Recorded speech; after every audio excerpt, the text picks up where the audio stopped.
ရောက်ဆိုတာပါပြီ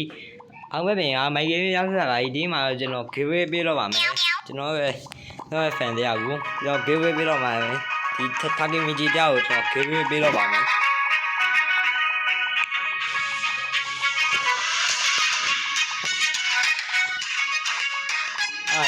အားရကြောပါသူတို့ဒီနေ့ဘာဖြစ်ရင်းလဲဆိုတော့ဒီမှာ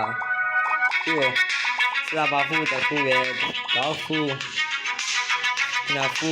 ခုရဲ့ dog food တစ်ခုရဲ့ dog food နှစ်ခုရဲ့ပေးတော့ပါမယ်ပြီးရင် accessory ပြီးရင်သူ flame food သုံးခုရဲ့ paw food ငါးခုရဲ့ ငါးခုရဲ့ပေးလိုက်ပါမယ်ကိုပဲပေးတာပါသူ့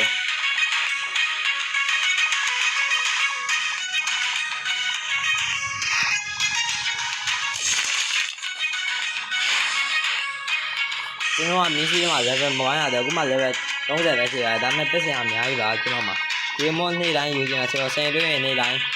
ညနေ4 နာရီကြာရင်ကျွန်တော်ဒီတိုင်း